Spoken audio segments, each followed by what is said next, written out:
بسم اللہ الرحمن الرحیم، اللہم صلی علی محمد وعلی آل محمد۔ میرے دوستوں، آپ سب کے علم میں ہے کہ میں آپ کے سامنے یہ جو محرم الحرام کا مہینہ چل رہا ہے اس کے متعلق جو ہے ایک سیریز میں نے چلا رکھی ہے، جس کا آج جو ہے چوتھا پارٹ میں آپ کے سامنے پیش کرنے جا رہا ہوں۔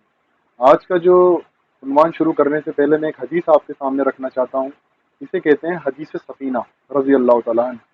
یہ ابو داؤد کے اندر صحیح حدیث ہے، 4646 نمبر یعنی 4646 نمبر کی حدیث ہے۔ تو اس میں حضرت سفینہ اپنے شاگرد سے کہتے ہیں کہ خلافت اللہ کے رسول علیہ السلام کے بعد 30 سال رہے گی۔ یہ خبر اللہ کے رسول علیہ السلام نے ہی ان کو دی تھی۔ تو انہوں نے کہا کہ گنو، ابو بکر کے 2 سال، عمر کے 10 سال، عثمان کے 12 سال اور علی کے 6 سال، اور اسی میں حضرت حسن کی بھی خلافت امپلائڈ تھی۔ تو یہ پوری حدیث انہوں نے بیان کری۔ اس کے بعد شاگرد بولتے ہیں کہ یہ بنو زرقہ یعنی بنو امیہ کے لوگ جو ہیں، یہ تو یہ کہتے ہیں کہ حضرت علی تو خلیفہ ہی نہیں تھے۔ تو انہوں نے کہا کہ یہ جھوٹ بولتے ہیں، اور یہ جھوٹ ان کے وہاں سے نکلا ہے جہاں سے یہ ہوا خارج کرتے ہیں، بلکہ ان کی خلافت شدید ترین بادشاہت ہے وقت کی۔ دیکھیں، بنو امیہ جو تھی ان کی خلافت جو ہے نا، ان کی بادشاہت جو ہے 30 سال بعد آئی آپ صلی اللہ علیہ وسلم کے، یعنی آپ صلی اللہ علیہ وسلم کے 30 سال تک تو یہ گزرے حضرت ابوبکر، حضرت عمر، حضرت عثمان، حضرت علی اور حضرت حسن رضی اللہ تعالیٰ عنہ اجمعین۔ اس کے بعد جب حضرت امیر معاویہ رضی اللہ تعالیٰ عنہ بنے ہیں تو وہ پہلے بادشاہ بنے ہیں اسلام کے، نہ کہ خلیفہ۔ وہ خلیفہ نہیں ہے، ان کو تمام امت مسلمہ ان کا اس پر اجماع ہے کہ حضرت امیر معاویہ جو ہے بادشاہ نہیں، خلیفہ نہیں تھے، بلکہ وہ ایک بادشاہ تھے اور اسلام کے پہلے بادشاہ تھے، اور بادشاہت کی اسلام کے اندر سب سے پہلے نیو انہوں نے ہی رکھی۔ تو یہ حدیث میں نے آپ کے سامنے رکھی۔ اسی طرح سے دیکھیں، یہ آج کل میں آپ کے سامنے بہت یہ معاملہ دیکھ رہا ہوں کہ دیکھیں ڈھول تاشے بجتے ہیں، تاجیے اٹھ رہے ہیں، لنگر جلوس ہو رہے ہیں، اسی طرح سے چھبیلیں لگ رہی ہیں۔ سب سے پہلی بات تو میں آپ کے سامنے عرض کرنا چاہتا ہوں کہ یہ چیز، ان چیزوں کا حضرت حسین رضی اللہ تعالیٰ عنہ کی تحریک سے کوئی لینا دینا نہیں، سرے سے لے کے آخر تک۔ ان کو تو معلوم بھی نہیں تھا یہ کچھ معاملات ہو رہے ہیں، ہوں گے یا ہو رہے ہیں۔ ان کے سامنے تو کوئی معاملہ ہی نہیں ہوا ایسا، نہ تو تعجیے بنا کرتے تھے۔ یہ مصنوعی قبر ہے، یعنی آرٹیفیشل قبر آپ حسین رضی اللہ تعالیٰ عنہ کی بناتے ہیں اور پھر اس کے اوپر اس کو تدفین کرتے ہیں۔ یہ بالکل غلط معاملہ ہے، اس کو نہیں کرنا چاہیے، بلکہ اس سے رکنا چاہیے اور دوسروں کو بھی روکنا چاہیے۔ اب بات آتی ہے، دیکھیں حضرت حسین جو تھے نا، اصل میں انہوں نے جو کام انجام دیا اس کو سمجھنے کی بہت سخت ابھی ضرورت ہے۔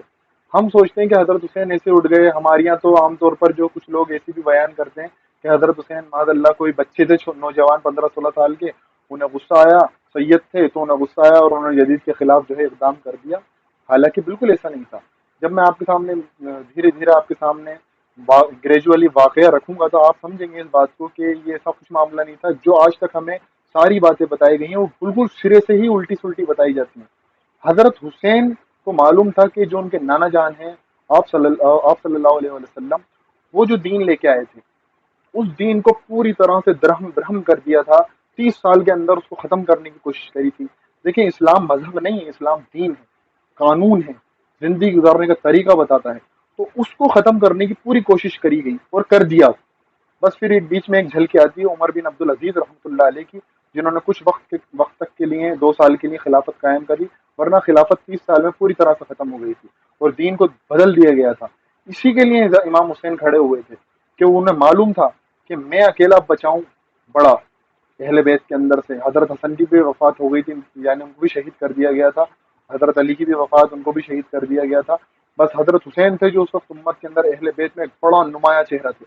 انہیں معلوم تھا کہ اگر اب بھی میں خاموش رہا تو یہ مہر لگ جائے گی اس بات کے اوپر کہ جو کچھ ہو رہا ہے خلافت ہو رہی ہے اور سنت کے مطابق ہو رہا ہے اور قرآن کے مطابق ہو رہا ہے، رسول اکرم صلی اللہ علیہ وآلہ وسلم کی تعلیمات کے عین مطابق ہو رہا ہے۔ انہیں معلوم تھا اگر میں خاموش رہا تو یہ سب کچھ پر مہر لگ جائے گی، یہ سب کچھ ٹھیک ہے۔ اس لیے وہ کھڑے ہوئے اور انہوں نے قیام کرا، اور وہ کوفہ جانا چاہتے تھے۔ وہاں کوفہ جا کے، جو کہ سلیمان ابن سرد صحابی رضی اللہ تعالیٰ عنہ، جو انہوں نے ان کو خط دے کے بلایا تھا، تو وہ وہاں جانا چاہتے تھے اور اس کے بعد وہاں پر ایک قیادت قائم کرنا چاہتے تھے، اور اس کے بعد یزید کی فوج سے وہ ٹکر لینا چاہتے تھے۔ پورا معاملہ یہ تھا۔ آپ اس طرح سے امام حسین کی تحریک کو جو ہے برباد کرنے کی کوشش کرتے ہیں، کچھ علماء اپنی نادانی کے اندر، کچھ دانستہ بھی کوشش کرتے ہیں۔ دیکھیں، یہ قافلہ جو تھا نا، یہ جان فروشوں کا قافلہ تھا۔ انہوں نے اپنی جان کی پرواہ نہیں کری، اور کچھ لوگ ہیں دانش فروش جو کہ اپنا علم بیچتے ہیں۔ تو وہ علم فروش جو ہے نا، وہ امام حسین رضی اللہ تعالیٰ عنہ کی تحریک کے سب سے کٹر دشمن ہیں۔